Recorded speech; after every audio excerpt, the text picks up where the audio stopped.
Hello दोस्तों, नमस्कार। आज के इस वीडियो में हम प्रतिशत के कुछ सवाल को सॉल्व करेंगे। अगर आपको हमारा वीडियो अच्छा लगता है, पसंद आता है, तो हमारे हमारे यूट्यूब चैनल ग्राम क्लासेस को सब्सक्राइब करें और दोस्तों में शेयर करें और कमेंट करें। चलते हैं सवालों पर।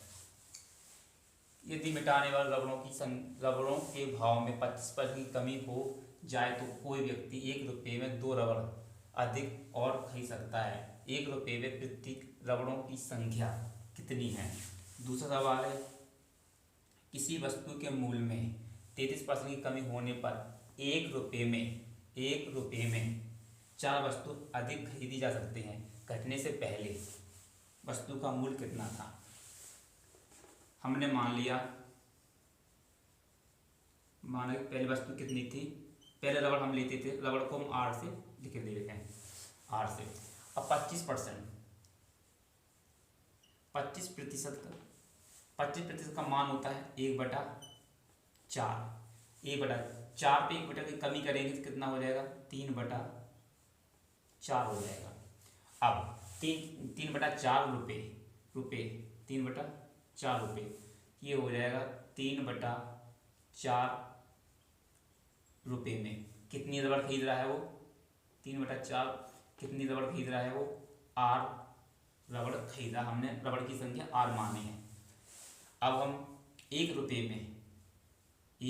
में कितनी रबड़ मान हो जाएंगे? ये आर इंटू 4/3 रुपये हो जाएंगे। इतनी संख्या हो गई। इसे गुणा में लिख लेंगे 4r/3। पहले रबड़ कितनी आती थी? आर रबड़ आती थी। पहले रबड़ कितनी आती थी? आर। कितनी रबड़ अधिक आ रही है? 2 लिख लेंगे। अब हम इसका एलसीएम लेके सीधा इससे गुणा कर देंगे। अब एलसीएम लेंगे तो हो जाएगा, ये हो जाएगा 4r माइनस 3r। इसमें इसका एलसीएम होगा, ये 4r हो जाएगा, इसमें गुणा होगा 3r, ये 3r, और इसका 2 से गुणा होगा 6। अब ये घट जाएगा, r बराबर कितनी? 6। ये इस सवाल का आंसर हो गया, नोट कर लीजिए। अब चलते हैं दूसरे सवाल पर। किसी वस्तु के मूल्य में 33% की कमी होने पर 1 रुपये में 4 वस्तु अधिक खरीदी जा सकती हैं। घटने से पहले वस्तु का मूल्य कितना था? हाँ, वस्तु है तो यहाँ भी मान लेंगे। बस माना, हम वस्तु को चलो आर ही मान लेते हैं। हम आर वस्तु खरीद रहे हैं, ठीक। अब 33 सही 1/3% का मान होता है 1/3। अब 3 पर 1 की कमी करेंगे तो हो जाएगा 2/3 रुपये। कितने रुपये? अब हम 2/3 रुपये में कितनी वस्तु खरीद रहे हैं? आर वस्तु खरीद रहे हैं। बोलिए वस्तु है तो वस्तु में रबड़ मान लेते हैं, रबड़ वस्तु मान लेते हैं, तो आ जाता है आर पर वस्तु खरीदे। आर वस्तु खरीदे तो 1 रुपये में कितना हो जाएगा? 1 रुपये में आर इंटू 3/2, ये इतनी खरीद रहा है। इसे गुणा कर लेंगे, ये हो जाएगा 3r/2। पहले कितनी वस्तु खरीद रहा था? आर वस्तु। कितनी वस्तु अधिक मिल रही है? 4 वस्तु अधिक ले रहा है, तो यहाँ बराबर का निशान लगा के 4 वस्तु अधिक ले रहा है। अब गुणा कर देंगे, यहाँ से गुणा, इसका एलसीएम से गुणा करें। यहाँ पर 1 हो जाएगा तो ये हो जाएगा 3r माइनस 2r बराबर ये 8 हो जाएगा। तो r बराबर कितना हो जाएगा? 8। तो ये 1 रुपये में कितनी वस्तु ले रहा है? 8। ये सवाल का आंसर है। आपको हम एक बार समझाए दे रहे इस सवाल को। 25% का मान होता है 1/4। 1/4 होता है। जब 4 इसमें कमी हुई है तो ये आधार से कमी होगी, तो ये 4 में 1 की कमी हुई, 3/4 रुपये।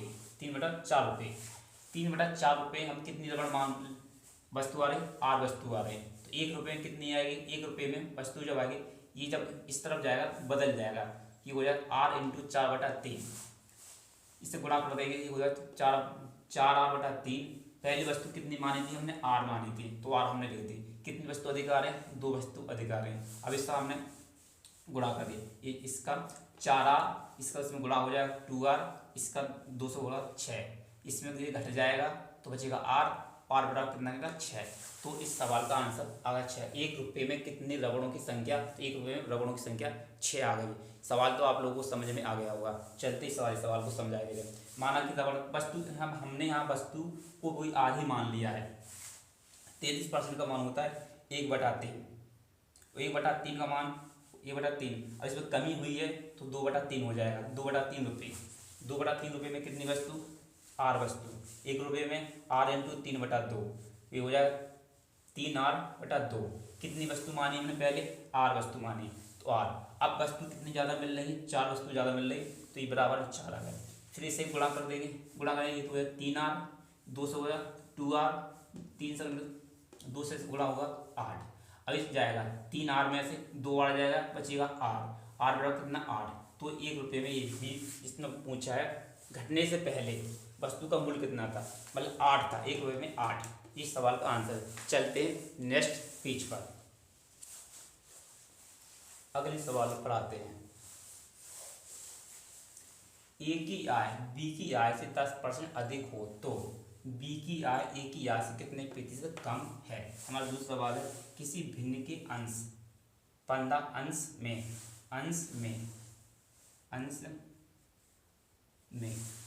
15% की वृद्धि करने तथा हर में 8% की कमी करने पर 15/16 प्राप्त होता है। मूल भिन्न क्या है।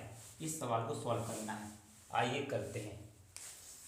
ए की आय बी की आय, ये बोला ए की आय बी की आय से 10% अधिक है। बी की आय से कितनी अधिक है, 10% अधिक है। ये 100 तो ये 110 अधिक है। ये कितनी है 10। अब बोला बी की आय ए की आय से कितने प्रतिशत कम है, कितने परसेंट कम है, कम कितनी 10 है। किसकी आय से, बोला बी की आय ए की आय से कितने प्रतिशत कम है, कम है ए की आय से। ए का मान कितना है 110 × 100, बिंदी से बिंदी कट जाएगी, इससे काटेंगे यानी 99, 9 सही 1/11%। ये हमारा इस सवाल का आंसर है, नोट कर लें। इससे चाहे तो डायरेक्ट एक तरह से और लगा सकते हैं विधि से, उसे बोलते हैं एरो ट्रिक, सीधा लगाएंगे। यहाँ समझाया दे आपको दूसरा मेथड। बोला ए की आय बी की आय से 10% अधिक है। कितना अधिक है, कितना अधिक है, पहले जितना बता जितना उसने बोला है उतना लिख लेंगे। 10% तो 10 लिख लेंगे। बोले 10% अधिक है, मतलब 100 पे 10 अधिक होगा, एरो ट्रिक। 10% ये हो जाए 110 × 100। अब ये मान, तो ये मान हमारा हो गया बराबर। अब इसे सॉल्व किया, हमारा यही आया 9 से 1/11। इसे सॉल्व करेंगे तो ये भी हमारा कितना आएगा 9 से 1/11%। इस सवाल को नोट कर लें, चाहे तो ऐसे समझ लें इस विधि से, चाहे तो इस विधि से समझ लें, दोनों से उत्तर हमारा सही आएगा। आइए इस सवाल में वो कहते किसी भिन्न के अंश में 15% की वृद्धि, अंश को एक को हम अंश मान लेते हैं। 15% की कमी, जब 15% की कमी 15% की वृद्धि करेंगे हमारा हो जाएगा 115। एच को हर मान लेंगे। 8% की कमी, ये हो जाएगा 100 में से 8 जाएगा 92। भिन्न कितनी प्राप्त हो रही, 15/16। ये अब हम बराबर से इस तरफ लाएंगे इसे, तो ये बदल जाएंगे, ये 16/15 हो जाएगा। और ये जब संख्या इस तरफ जाएगी, जब ये संख्या इस तरफ ले जाएंगे इस तरफ को, तो ये ऐसे हो जाएगी। इस तरफ हम इस संख्या को इस तरफ ले जा रहे हैं, तो ये हो जाएगी 15/16।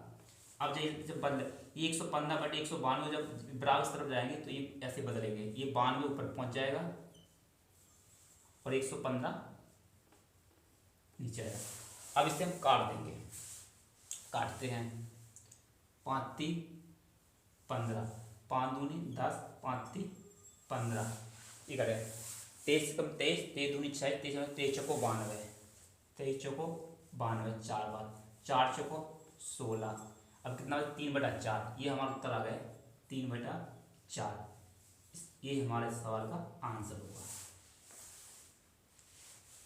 अगर आपको हमारा यह वीडियो अच्छा लगा हो तो लाइक कमेंट शेयर करें और हमारे यूट्यूब चैनल ग्राम क्लासेस को सब्सक्राइब करें।